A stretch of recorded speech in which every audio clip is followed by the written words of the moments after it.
নমস্কার, আপনারা শুনছেন রবীন্দ্রনাথ ঠাকুরের ছোট গল্প হৈমন্তী। কন্যার বাপ সবুর করিতে পারিতেন, কিন্তু বরের বাপ সবুর করিতে চাহিলেন না। তিনি দেখিলেন মেয়েটির বিবাহের বয়স পার হইয়া গেছে, কিন্তু আর কিছুদিন গেলে সেটাকে ভদ্র বা অভদ্র কোন রকমে চাপা দিবার সময়টাও পার হইয়া যাইবে। মেয়ের বয়স অবৈধ রকমে বাড়িয়া গেছে বটে, কিন্তু পণের টাকার আপেক্ষিক গুরুত্ব এখনো তাহার চেয়ে কিঞ্চিত উপরে আছে। সেই জন্যই তাড়া। আমি ছিলাম বর, সুতরাং বিবাহ সম্বন্ধে আমার মত যাচাই করা অনাবশ্যক ছিল। আমার কাজ আমি করিয়াছি, এফএ পাস করিয়া বৃত্তি পাইয়াছি। তাই প্রজাপতির দুই পক্ষ, কন্যা পক্ষ ও বর পক্ষ ঘন ঘন বিচলিত হইয়া উঠিল। আমাদের দেশে যে মানুষ একবার বিবাহ করিয়াছে, বিবাহ সম্বন্ধে তাহার মনে আর কোনো উদ্বেগ থাকে না। নরমাংসের স্বাদ পাইলে মানুষের সম্বন্ধে বাঘের যে দশা হয়, স্ত্রী সম্বন্ধে তাহার ভাবটা সেইরূপ হইয়া ওঠে। অবস্থা যেমনই ও বয়স যতই হোক, স্ত্রীর অভাব ঘটিবা মাত্র তাহা পূরণ করিয়া লইতে তাহার কোনো দ্বিধা থাকে না। যত দ্বিধা ও দুশ্চিন্তা সে দেখি আমাদের নবীন ছাত্রদের। বিবাহের পৌনঃপুনিক প্রস্তাবে তাহাদের পিতৃপক্ষের পাকা চুল কলপের আশীর্বাদে পুনঃ পুনঃ কাঁচা হইয়া ওঠে, আর প্রথম ঘটকালির আঁচেই ইহাদের কাঁচা চুল ভাবনায় এক রাত্রে পাকিবার উপক্রম হয়। সত্য বলিতেছি, আমার মনে এমন বিষম উদ্বেগ জন্মে নাই, বরঞ্চ বিবাহের কথায় আমার মনের মধ্যে যেন দক্ষিণে হাওয়া দিতে লাগিল। কৌতূহলী কল্পনার কিশলয়গুলির মধ্যে একটা যেন কানাকানি পড়িয়া গেল। যাহাকে বার্কের ফ্রেঞ্চ রিভলিউশনের নোট ৫-৭ খাতা মুখস্থ করিতে হইবে, তাহার পক্ষে এ ভাবটা দোষের। আমার এ লেখা যদি টেক্সট বুক কমিটির অনুমোদিত হইবার কোনো আশঙ্কা থাকিত, তবে সাবধান হইতাম। কিন্তু একই করিতেছি, একই একটি গল্প যে উপন্যাস লিখিতে বসিলাম। এমন সুরে আমার লেখা শুরু হইবে এ আমি কি জানিতাম?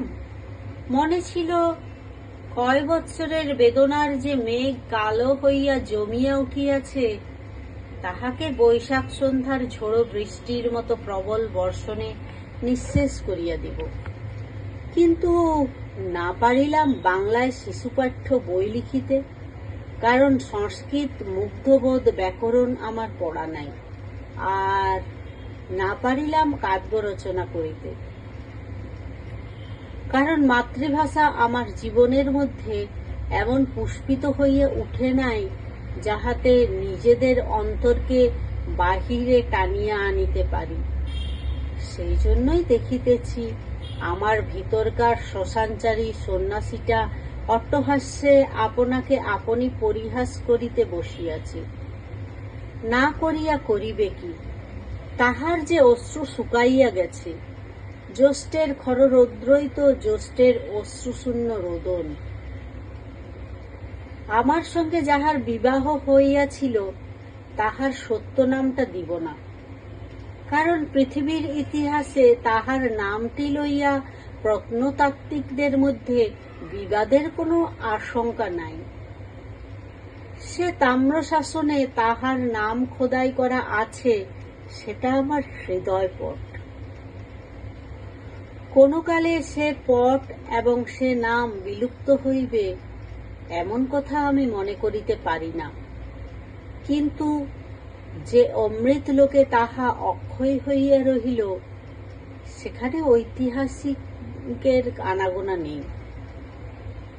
আমার এলেখায় তাহার যেমন হোক একটা নাম চাই। আচ্ছা, তাহার নাম দিলাম শিশির। কেননা শিশিরে কান্না হাসি একেবারে এক হইয়া আছে। আর শিশিরে ভোর বেলাটুকুর কথা সকালবেলায় আসিয়া ফুরাইয়া যায়। শিশির আমার চেয়ে কেবল 2 বছরের ছোট ছিল, অথচ আমার পিতা যে গৌরীদানের পক্ষপাতী ছিলেন না তাহা নয়। তাহার পিতা ছিলেন উগ্রভাবে সমাজ বিদ্রোহী।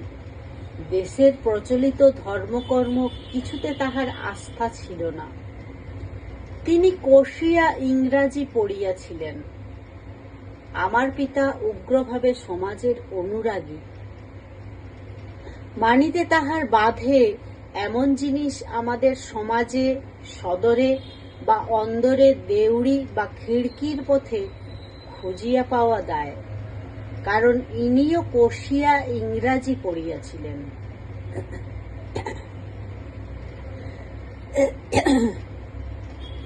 পিতামহ এবং পিতা উভয়েরই মতামত বিদ্রোহের 2 বিভিন্ন মূর্তি, কোনোটাকেই সবল স্বাভাবিক নয়। তবুও বড় বয়সের মেয়ের সঙ্গে বাবা যে আমার বিবাহ দিলেন তাহার কারণ মেয়ের বয়সে বড় বলিয়াই পণের অঙ্কটাও বড়। শিশির আমার শ্বশুরের একমাত্র মেয়ে। বাবার বিশ্বাস ছিল কন্যার পিতার সমস্ত টাকা ভাবি জামাতার ভবিষ্যতের গর্ভ পূরণ করিয়া তুলিতেছে। আমার শ্বশুরের বিশেষ কোনো একটা মতের বালাই ছিল না। তিনি পশ্চিমের এক পাহাড়ের কোনো রাজার অধীনে বড় কাজ করিতেন। শিশির যখন কোলে তখন তাহার মার মৃত্যু হয়। মেয়ে বৎসরন্তে 1 বছর করিয়া বড় হইতেছে, তাহা আমার শ্বশুরের চোখেই পড়ে নাই। সেখানে তাহার সমাজের লোক এমন কেহই ছিল না যে তাহাকে চোখে আঙ্গুল দিয়া দেখাইয়া দিবে।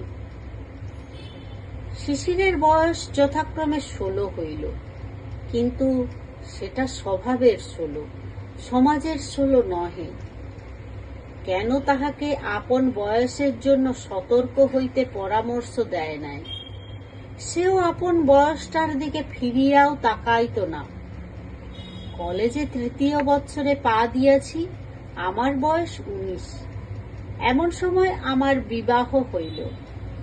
বয়সটা সমাজের মতে এবং সমাজ সংস্কারকের মতে উপযুক্ত কিনা তাহা লইয়া তাহারা 2 পক্ষ লড়াই করিয়া রক্তারক্তি করিয়া মরুক, কিন্তু আমি বলিতেছি সে বয়সটা পরীক্ষা পাস করিবার পক্ষে যত ভালো হোক, বিবাহের সম্বন্ধ আসিবার পক্ষে কিছুমাত্র কম ভালো নয়। বিবাহের অরুণোদয় হইল একখানি ফটোগ্রাফের আভাসে। পড়া মুখস্থ করিতেছিলাম। একজন ঠাট্টার সম্পর্কের আত্মীয়া আমার টেবিলের উপরে শিশিরের ছবিখানি রাখিয়া বলিলেন, এইবার সত্যিকারে পড়া পড়ো, একেবারে ঘাড় মোড় ভাঙ্গিয়া। কোনো একজন আনাড়ি কারিগরের তোলা ছবি।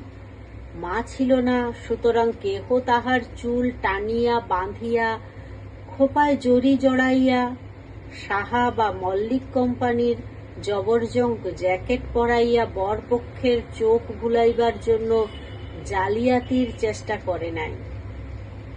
ভারী একখানি সাদাসিধা মুখ, সাদাসিধে 2টি চোখ এবং সাদাসিধা একটি শাড়ি, কিন্তু সমস্তটি লইয়া কি যে মহিমা সে আমি বলিতে পারি না। যেমন তেমন একখানি চৌকিতে বসিয়া, পিছনে একখানা ডোরা কাটা শতরঞ্জ ঝোলানো, পাশে একটা টিপাইয়ের উপরে ফুলদানিতে ফুলের তোড়া, আর গালিচার উপরে শাড়ির বাঁকা পাড়টির নিচে 2খানি খালি পা। পটের ছবিটির উপর আমার মনের সোনার কাঠি লাগিতেই সে আমার জীবনের মধ্যে জাগিয়া উঠিল। সেই কালো 2টি চোখ আমার সমস্ত ভাবনার মাঝখানে কেমন করিয়া চাহিয়া রহিল, আর সেই বাঁকা পাড়ের নিচেকার 2খানি খালি পা আমার হৃদয়কে আপন পদ্মাসন করিয়া লইল। পঞ্জিকার পাতা উল্টাইতে থাকিল, দুটা তিনটা বিবাহের লগ্ন পিছাইয়া যায়, শ্বশুরের ছুটি আর মেলে না। ওদিকে সামনে একটা অকাল 4-5টা মাস জুড়িয়া আমার আইবড় বয়সের সীমানাটাকে 19 বছর হইতে অনর্থক 20 বছরের দিকে ঠেলিয়া দিবার চক্রান্ত করিতেছে। শ্বশুর এবং তাহার মনিবের উপর রাগ হইতে লাগিল।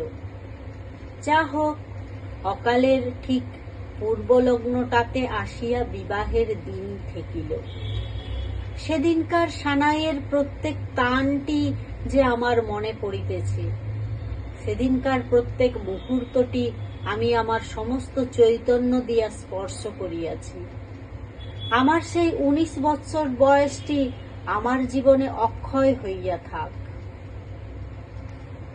বিবাহ সভায় চারিদিকে হট্টগোল, তাহারই মাঝখানে কন্যার কোমল হাতখানি আমার হাতের ওপর পড়িল। এমন আশ্চর্য আর কি আছে? আমার মন বারবার করিয়া বলিতে লাগিল, আমি পাইলাম, আমি ইহাকে পাইলাম। কাহাকে পাইলাম? এ যে দুর্লভ, এ যে মানবী, ইহার রহস্যের কি অন্ত আছে? আমার শ্বশুরের নাম গৌরীশঙ্কর। যে হিমালয়ে বাস করিতেন, সেই হিমালয়ের তিনি যেন মিতা। তাহার গাম্ভীর্যের শিখর দেশে একটি স্থির হাস্য শুভ্র হইয়াছিল, আর তাহার হৃদয়ের ভিতরটিতে স্নেহের যে একটি প্রস্রবণ ছিল, তাহার সন্ধান যাহারা জানিত, তাহারা তাহাকে ছাড়িতে চাহিত না। কর্মক্ষেত্রে ফিরিবার পূর্বে আমার শ্বশুর আমাকে ডাকিয়া বলিলেন, বাবা, আমার মেয়েটিকে আমি 17 বছর ধরিয়া জানি, আর তোমাকে এই কটি দিন মাত্র জানিলাম। তবু তোমার হাতেই ও রহিল। যে ধন দিলাম, তাহার মূল্য যেন বুঝিতে পারো। ইহার বেশি আশীর্বাদ আর নাই। তাহার বেহাই বেহান সকলেই তাহাকে বারবার করিয়া আশ্বাস দিয়া বলিলেন, বেহাই, মনে কোনো চিন্তা রাখিও না। তোমার মেয়েটি যেমন বাপকে ছাড়িয়া আসিয়াছে, এখানে তেমনি বাপ মা উভয়কেই পাইল। তাহার পরে শ্বশুর মশাই মেয়ের কাছে বিদায় লইবার বেলা হাসিলেন, বলিলেন, বুড়ি, চলিলাম। তোর একখানি মাত্র এই বাপ, আজ হইতে ইহার যদি কিছু খোয়া যায় বা চুরি যায় বা নষ্ট হয়, আমি তাহার জন্য দায়ী নই। মেয়ে বলিল, তাই বই কি, কোথাও একটু যদি লোকসান হয়, তোমাকে তার ক্ষতিপূরণ করিতে হইবে। অবশেষে নিত্য তাহার যে সব বিষয়ে বিভ্রাট ঘটে, বাপকে সে সম্বন্ধে সে বারবার সতর্ক করিয়া দিল। আহার সম্বন্ধে তাহার শ্বশুরের যথেষ্ট সংযম ছিল না, গুটি কয়েক অপথ্য ছিল। তাহার প্রতি তাহার বিশেষ আসক্তি। বাপকে সে সমস্ত প্রলোভন হইতে যথাসম্ভব ঠেকাইয়া রাখা মেয়ের এক কাজ ছিল। তাই আজ সে বাপের হাত ধরিয়া উদ্বেগের সহিত বলিল, বাবা, তুমি আমার কথা রেখো। রাখবে? বাবা হাসিয়া কহিলেন, মানুষ পণ করে পণ ভাঙিয়া ফেলিয়া হাঁপ ছাড়িবার জন্য, অতএব কথা না দেওয়াই সবচেয়ে নিরাপদ। তাহার পর বাপ চলিয়া আসিলে পরে কপাট পড়িল। তাহার পরে কি হইল কেহ জানে না। বাপ ও মেয়ের অশ্রুহীন বিদায় ব্যাপার পাশের ঘর হইতে কৌতূহলী অন্তঃপুরিকার দল দেখিল ও শুনিল। অবাক কাণ্ড! খোট্টার দেশে থাকিয়া খোট্টা হইয়া গেছে, মায়া মমতা একেবারে নাই। আমার শ্বশুরের বন্ধু বনমালী বাবুই আমাদের বিবাহের ঘটকালি করিয়াছিলেন। তিনি আমাদের পরিবারেরও পরিচিত। তিনি আমার শ্বশুরকে বলিয়াছিলেন, সংসারে তোমার যে ওই একটি মেয়ে, এখন ইহাদেরই পাশে বাড়ি লইয়া এইখানেই জীবনটা কাটাও। তিনি বলিলেন, যাহা দিলাম তাহা উজাড় করিয়াই দিলাম, এখন ফিরিয়া তাকাইতে গেলে দুঃখ পাইতে হইবে। অধিকার ছাড়িয়া দিয়া অধিকার রাখিতে যাইবার মতো এমন বিড়ম্বনা আর নাই। সবশেষে আমাকে নিভৃতে লইয়া গিয়া অপরাধীর মতো সসংকোচে বলিলেন, আমার মেয়েটির বই পড়িবার শখ এবং লোকজনকে খাওয়াইতেও বড় ভালোবাসি, এজন্য বেহাইকে বিরক্ত করিতে ইচ্ছা করি না। আমি মাঝে মাঝে তোমাকে টাকা পাঠাইব। তোমার বাবা জানিতে পারিলে কি রাগ করিবেন? প্রশ্ন শুনিয়া কিছু আশ্চর্য হইলাম। সংসারে কোনো একটা দিক হইতে অর্থ সমাগম হইলে বাবা রাগ করিবেন, তাহার মেজাজ এত খারাপ তো দেখি নাই। যেন ঘুষ দিতেছেন। এমনি ভাবে আমার হাতে একখানা 100 টাকার নোট গুঁজিয়া দিয়াই আমার শ্বশুর দ্রুত প্রস্থান করিলেন। আমার প্রণাম লইবার জন্য সবুর করিলেন না। পিছন হইতে দেখিতে পাইলাম এইবার পকেট হইতে রুমাল বাহির হইল। আমি স্তব্ধ হইয়া বসিয়া ভাবিতে লাগিলাম। মনে বুঝিলাম ইহারা অন্য জাতের মানুষ।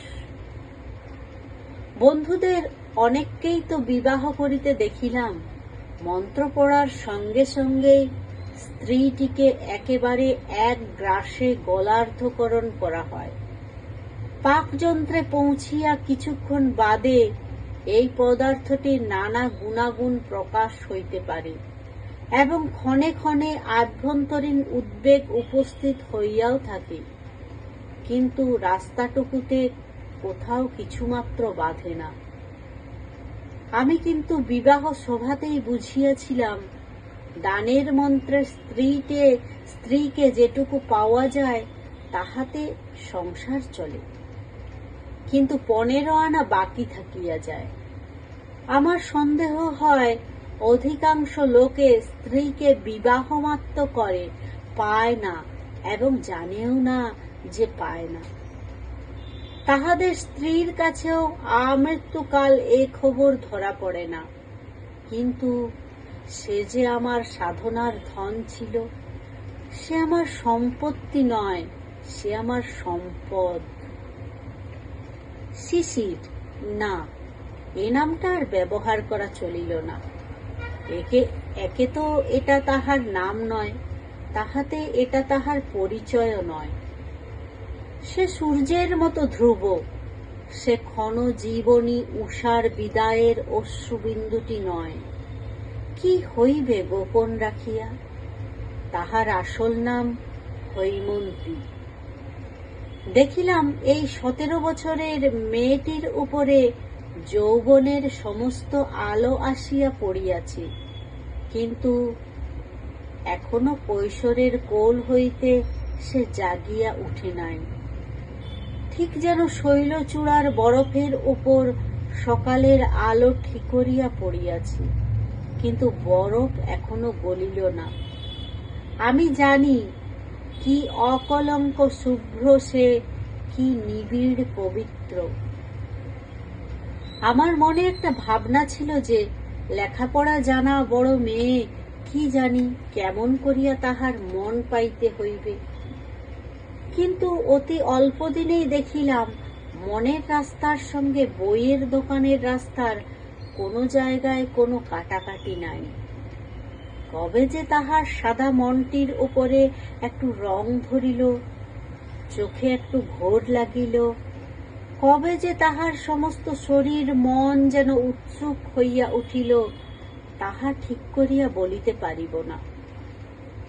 এ তো গেল একদিনের কথা, আবার অন্য দিকও আছে, সেটা বিস্তারিত বলিবার সময় আসিয়াছে।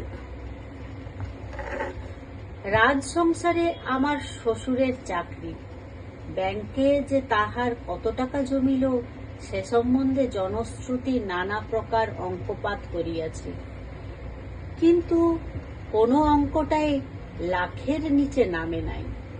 ইহার ফল হইয়াছিল এই যে তাহার পিতার দর যেমন যেমন বাড়িল, হৈমর আদরও তেমনি বাড়িতে থাকিল।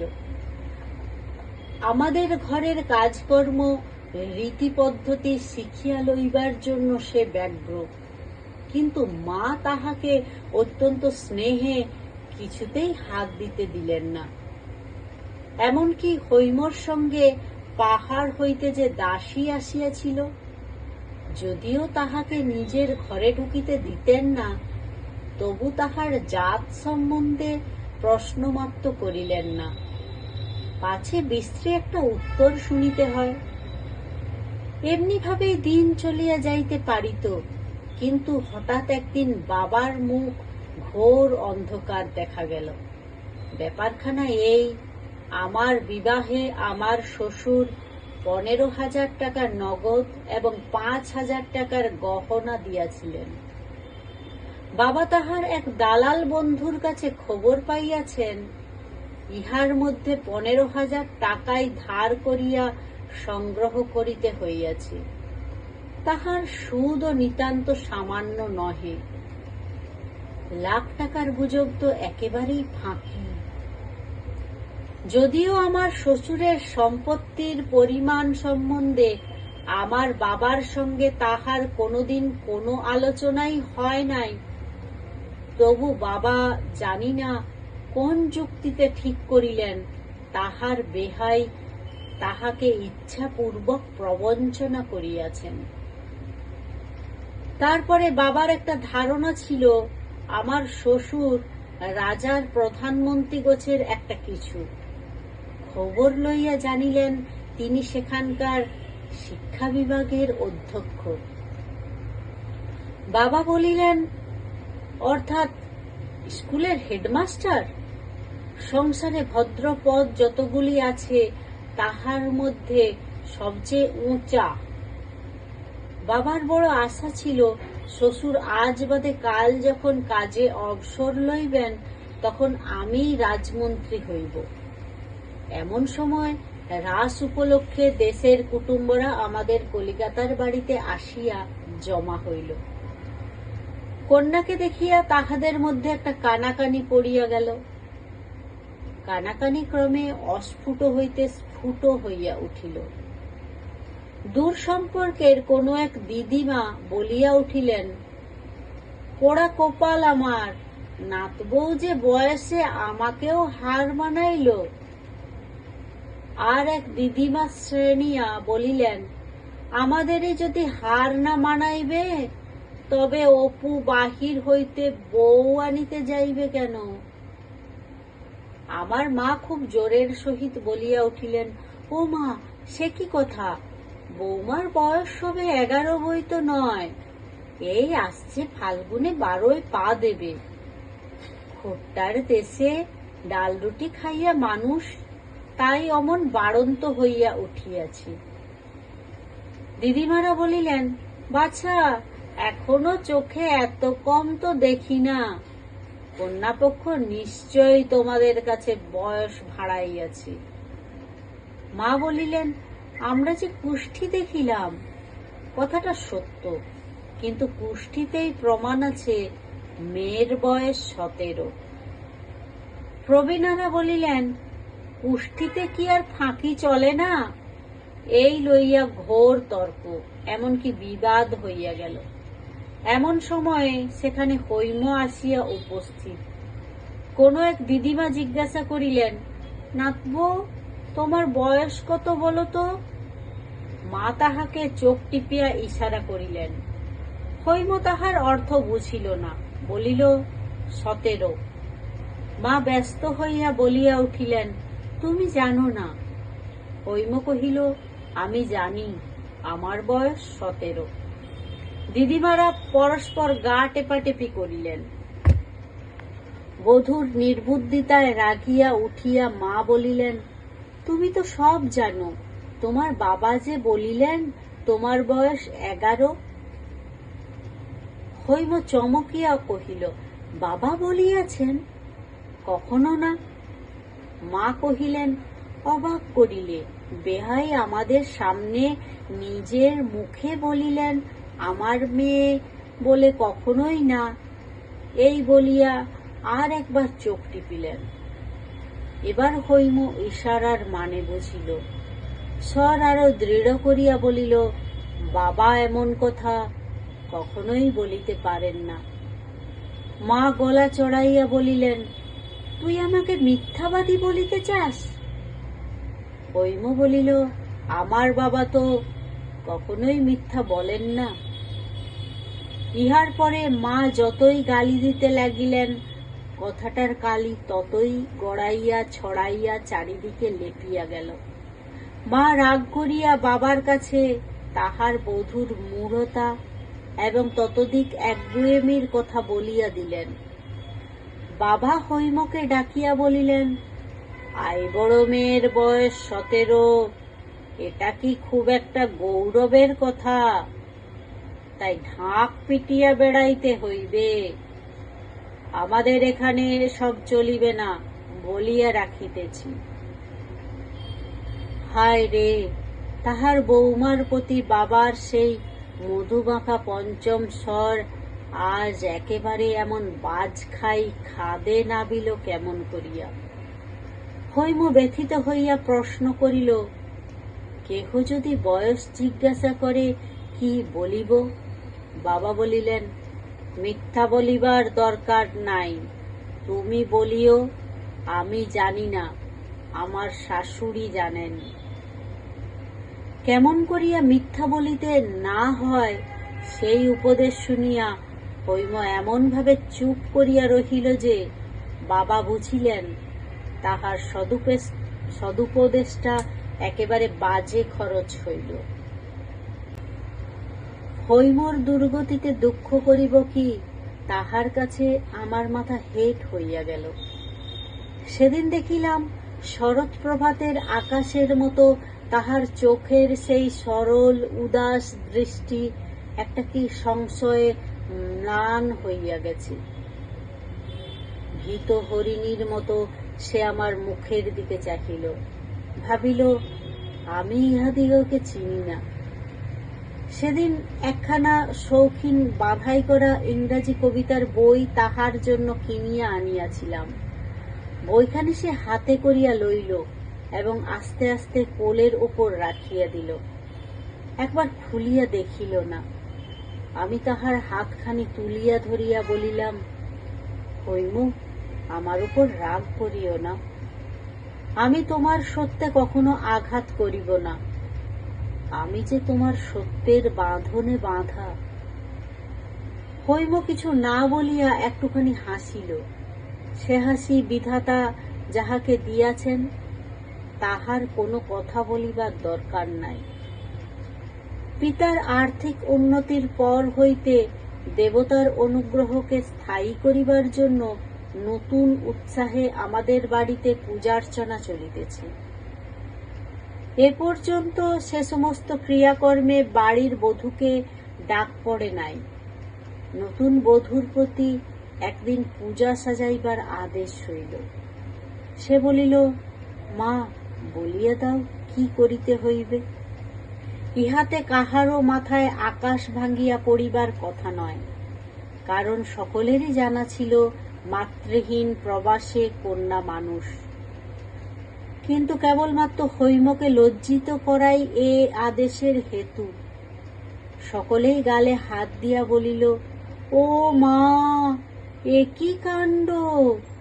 এ কোন নাস্তিকের ঘরের মেয়ে?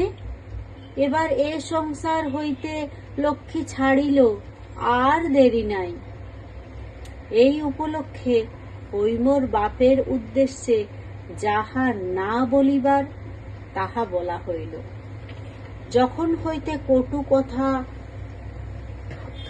কথার হাওয়া দিয়াছে, হৈম একেবারে চুপ করিয়া সমস্ত সহ্য করিয়াছে। একদিনের জন্য কাহারও সামনে সে চোখের জলও ফেলে নাই। আজ তাহার বড় বড় দুটি চোখ ভাসাইয়া দিয়া জল পড়িতে লাগিল।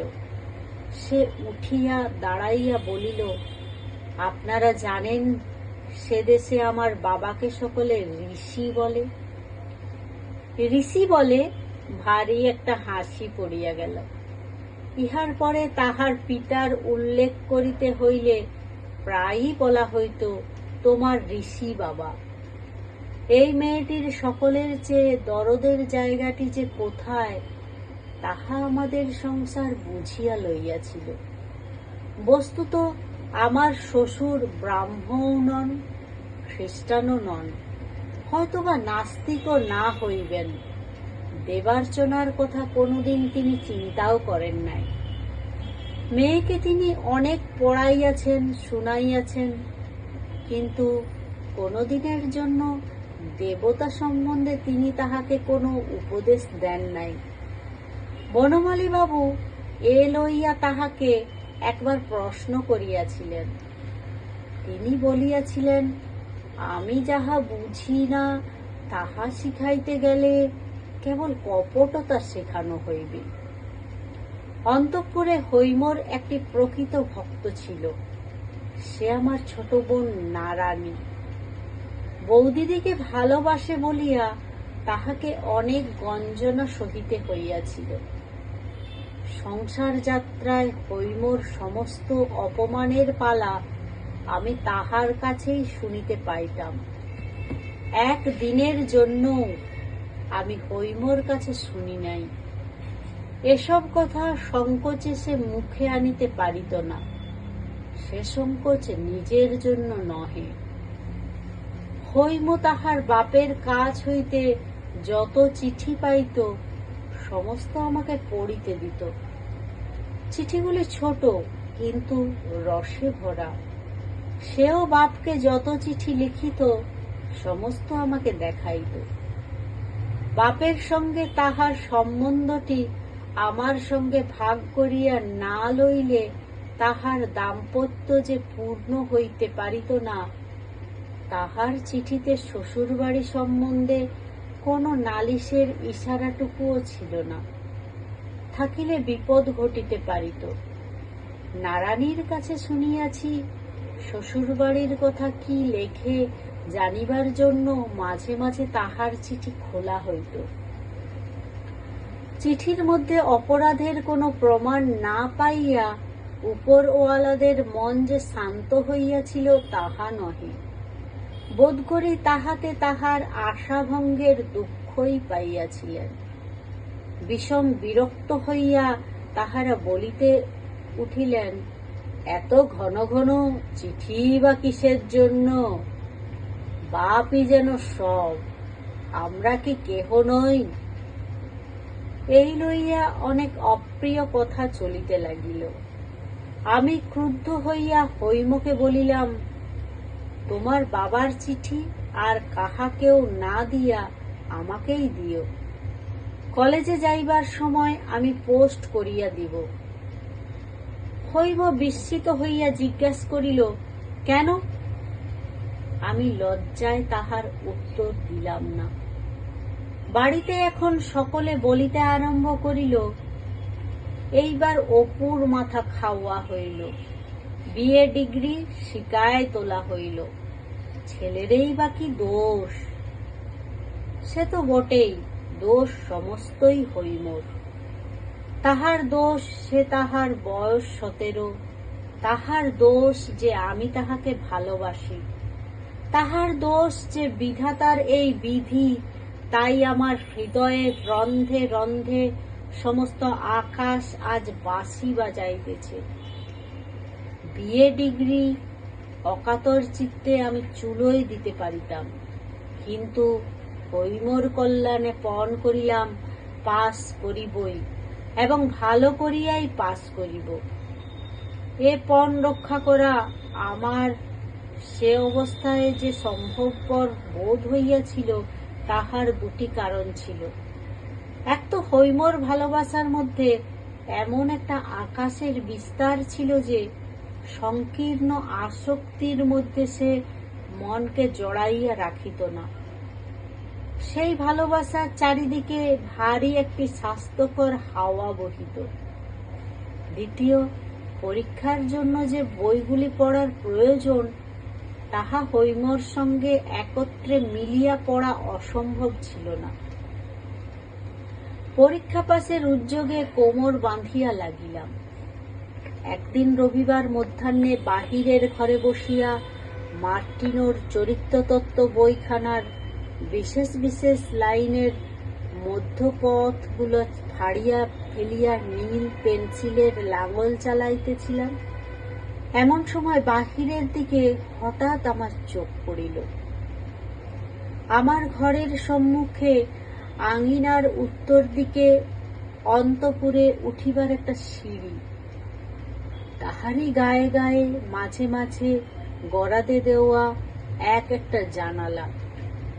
দেখি তাহারই একটি জানলায় হৈম চুপ করিয়া বসিয়া পশ্চিমের দিকে চাহিয়া। সেদিকে মল্লিকদের বাগানে কাঞ্চন গাছ গোলাপি ফুলে আচ্ছন্ন। আমার বুকে ধক করিয়া একটা ধাক্কা লাগিল। মনের মধ্যে একটা অনবধানতার আবরণ ছিঁড়িয়া পড়িয়া গেল। এই নিঃশব্দ গভীর বেদনার রূপটি আমি এতদিন এমন স্পষ্ট করিয়া দেখি নাই। কিছু না, আমি কেবল তাহার বসিবার ভঙ্গিটুকু দেখিতে পাইতেছিলাম। কোলের উপরে একটি হাতের উপর আর একটি হাত স্থির পড়িয়া আছে, মাথাটি দেয়ালের ওপর হেলানো। খোলা চুল বাম কাঁধের উপর দিয়া বুকের উপর ঝুলিয়া পড়িয়াছে। আমার বুকের ভিতরটা হু হু করিয়া উঠিল। আমার নিজের জীবনটা এমনই কানায় কানায় ভরিয়াছে যে আমি কোথাও কোনো শূন্যতা লক্ষ্য করিতে পারি নাই। আজ হঠাৎ আমার অত্যন্ত নিকটে অতি বৃহৎ একটা নৈরাশ্যের গহ্বর দেখিতে পাইলাম। কেমন করিয়া কি দিয়া আমি তাহা পূরণ করিব? আমাকে তো কিছুই ছাড়িতে হয় নাই, না আত্মীয়, না অভ্যাস, না কিছু। হৈম যে সমস্ত ফেলিয়া আমার কাছে আসিয়াছে, সেটা কতখানি তাহা আমি ভালো করিয়া ভাবি নাই। আমাদের সংসারে অপমানের কণ্টক শয়নে সে বসিয়া, সে শয়ন আমিও তাহার সঙ্গে ভাগ করিয়া লইয়াছি। সেই দুঃখে হৈমর সঙ্গে আমার যোগ ছিল, তাহাতে আমাদিগকে পৃথক করে নাই। কিন্তু এই গিরিনন্দিনী 17 বৎসর কাল অন্তরে বাহিরে কত বড় একটা মুক্তির মধ্যে মানুষ হইয়াছে। কি নির্মল সত্যে এবং উদার আলোকে তাহার প্রকৃতি এমন ঋজু, শুভ্র ও সবল হইয়া উঠিয়াছে। তাহা হইতে হৈম যে কি রূপ নিরতিশয় ও নিষ্ঠুর রূপে বিচ্ছিন্ন হইয়াছে, এতদিন তাহা আমি সম্পূর্ণ অনুভব করিতে পারি নাই। কেননা সেখানে তাহার সঙ্গে আমার সমান আসন ছিল না। হৈম যে অন্তরে অন্তরে মুহূর্তে মুহূর্তে মরিতেছিল, তাহাকে আমি সব দিতে পারি, কিন্তু মুক্তি দিতে পারি না। তাহা আমার নিজের মধ্যে কোথায়? সেই জন্যই কলিকাতার গলিতে ওই গড়াদের ফাঁক দিয়া নির্বাক আকাশের সঙ্গে তাহার নির্বাক মনের কথা হয়। এবং একদিন রাত্রে হঠাৎ জাগিয়া উঠিয়া দেখি সে বিছানায় নাই। হাতের উপর মাথা রাখিয়া আকাশ ভরা তারার দিকে মুখ তুলিয়া ছাতে শুইয়া আছে। মার্টিনো পড়িয়া রহিল। ভাবিতে লাগিলাম কি করি। শিশুকাল হইতে বাবার কাছে আমার সংকোচের অন্ত ছিল না। কখনো মুখোমুখি তাহার কাছে দরবার করিবার সাহস বা অভ্যাস আমার ছিল না। সেদিন থাকিতে পারিলাম না। লজ্জার মাথা খাইয়া তাহাকে বলিয়া বসিলাম, বউয়ের শরীর ভালো নয়, তাহাকে একবার বাপের কাছে পাঠাইলে হয়। বাবা তো একেবারে হতবুদ্ধি। মনে লেশ মাত্র সন্দেহ রহিল না যে হৈমই এইরূপ অভূতপূর্ব স্পর্ধায় আমাকে প্রবর্তিত করিয়াছে। তখনই তিনি উঠিয়া অন্তঃপুরে গিয়া হৈমকে জিজ্ঞাসা করিলেন, বলি বৌমা, তোমার অসুখটা কিসের? হৈম বলিল, অসুখ তো নাই। বাবা ভাবিলেন এ উত্তরটা তেজ দেখাইবার জন্য, কিন্তু হৈমর শরীরও যে দিনে দিনে শুকাইয়া যাইতেছে তাহা আমরা প্রতিদিনের অভ্যাসবশতই বুঝি নাই। একদিন বনমালী বাবু তাহাকে দেখিয়া চমকিয়া উঠিলেন, এ কি হৈমি, এ কেমন চেহারা তোর, অসুখ করে নাই তো? হৈম কহিল, না। এই ঘটনার দিন 10 পরেই বলা নাই কওয়া নাই হঠাৎ আমার শ্বশুর আসিয়া উপস্থিত। হৈমর শরীরের কথাটা নিশ্চয় বনমালী বাবু তাহাকে লিখিয়াছিলেন। বিবাহের পর বাপের কাছে বিদায় লইবার সময় মেয়ে আপনার অশ্রু চাপিয়া নিয়াছিল। এবার মিলনের দিন বাপ যেমনি তাহার চিবুক ধরিয়া মুখটি তুলিয়া ধরিলেন, অমনি হৈমর চোখের জল আর মানা মানিল না। বাপ একটি কথা বলিতে পারিলেন না, জিজ্ঞাসা পর্যন্ত করিলেন না, কেমন আছিস? আমার শ্বশুর তাহার মেয়ের মুখে এমন একটা কিছু দেখিয়াছিলেন যাহাতে তাহার বুক ফাটিয়া গেল। হৈম বাবার হাত ধরিয়া তাহাকে শোবার ঘরে লইয়া গেল। অনেক কথা যে জিজ্ঞাসা করিবার আছে। তাহার বাবারও যে শরীর ভালো দেখাইতেছে না। বাবা জিজ্ঞাসা করিলেন, বুড়ি, আমার সঙ্গে যাবি? হৈম কাঙালের মতো বলিয়া উঠিল, যাব। বাপ বলিলেন, আচ্ছা, সব ঠিক করিতেছি। শ্বশুর যদি অত্যন্ত উদ্বিগ্ন হইয়া না থাকিতেন, তাহা হইলে এ বাড়িতে ঢুকিয়াই বুঝিতে পারিতেন এখানে তাহার আর সেদিন নাই। হঠাৎ তাহার আবির্ভাবকে উপদ্রব মনে করিয়া বাবা তো ভালো করিয়া কথাই কহিলেন না।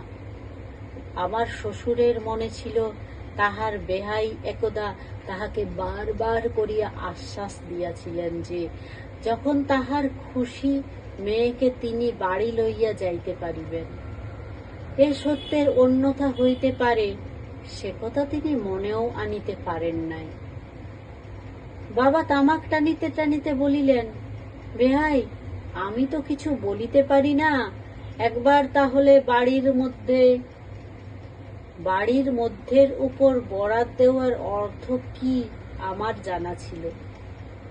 বুঝিলাম কিছু হইবে না, কিছু হইলও না।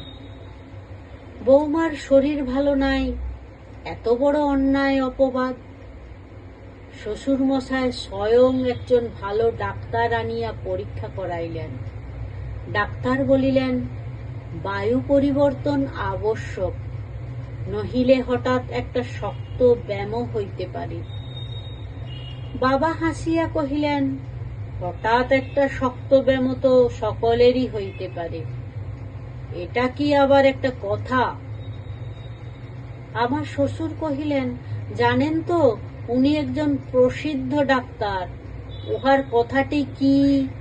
বাবা কহিলেন, অমন ঢের ডাক্তার দেখিয়াছি, দক্ষিণার জোরে সকল পণ্ডিতেরই কাছে সব বিধান মিলে এবং সকল ডাক্তারেরই কাছে সব রোগের সার্টিফিকেট পাওয়া যায়। এই কথাটা শুনিয়া আমার শ্বশুর একেবারে স্তব্ধ হইয়া গেলেন। হৈম বুঝিল তাহার বাবার প্রস্তাব অপমানের সহিত অগ্রাহ্য হইয়াছে। তাহার মন একেবারে কাঠ হইয়া গেল। আমি আর সহিতে পারিলাম না। বাবার কাছে গিয়া বলিলাম, হৈমকে আমি লইয়া যাইব। বাবা গর্জিয়া উঠিলেন, বটে রে, ইত্যাদি ইত্যাদি। বন্ধুরা কেহ কেহ আমাকে জিজ্ঞাসা করিয়াছেন, যাহা বলিলাম তাহা করিলাম না কেন। স্ত্রীকে লইয়া জোর করিয়া বাহির হইয়া গেলেই তো মিল হইত। গেলাম না কেন? কেন? যদি লোক ধর্মের কাছে সত্য ধর্মকে না ঠেলিব, যদি ঘরের কাছে ঘরের মানুষকে বলি দিতে না পারিব, তবে আমার রক্তের মধ্যে বহু যুগের যে শিক্ষা তাহা কি করিতে আছে? জানো তোমরা, যেদিন অযোধ্যার লোকেরা সীতাকে বিসর্জন দিবার দাবি করিয়াছিল, তাহার মধ্যে আমিও যে ছিলাম, আর সেই বিসর্জনের গৌরবের কথা যুগে যুগে যাহারা গান করিয়া আসিতেছে, আমিও যে তাহাদের মধ্যে একজন। আর আমিই তো সেদিন লোকরঞ্জনের জন্য স্ত্রী পরিত্যাগের গুণ বর্ণনা করিয়া মাসিক পত্রে প্রবন্ধ লিখিয়াছি। বুকের রক্ত দিয়া আমাকে যে একদিন দ্বিতীয় সীতা বিসর্জনের কাহিনী লিখিতে হইবে, সে কথা কে জানিত? পিতায় কন্যায় আর একবার বিদায়ের ক্ষণ উপস্থিত হইল। এবারেও দুজনেরই মুখে হাসি। কন্যা হাসিতে হাসিতেই ভৎসনা করিয়া বলিল, বাবা, আর যদি কখনো তুমি আমাকে দেখিবার জন্য এমন ছুটাছুটি করিয়া এ বাড়িতে আসো, তবে আমি ঘরে কপাট দিব। বাপ হাসিতে হাসিতেই বলিলেন, ফের যদি আসি, তবে সিধ কাটি সঙ্গে করিয়াই আসিব। ইহার পরে হৈমর মুখে তাহার চিরদিনের সেই স্নিগ্ধ হাসিটুকু আর একদিনের জন্যও দেখি নাই। তাহার পরে কি হইল সে কথা আর বলিতে পারিব না। শুনিতেছি মা পাত্রী সন্ধান করিতেছেন। হয়তো একদিন মার অনুরোধ অগ্রাহ্য করিতে পারিব না, ইহাও সম্ভব হইতে পারে। কারণ থাক, আর কাজ কি। নমস্কার। এতক্ষণ আপনারা শুনছিলেন রবীন্দ্রনাথ ঠাকুরের ছোট গল্প হৈমন্তী। আমার গল্প পাঠ যদি আপনাদের ভালো লেগে থাকে, তাহলে অবশ্যই আমার চ্যানেলটি সাবস্ক্রাইব করুন এবং গল্পগুলি লাইক ও শেয়ার করুন, এবং অবশ্যই আপনাদের গুরুত্বপূর্ণ মন্তব্য আমাকে লিখে জানাবেন। নমস্কার।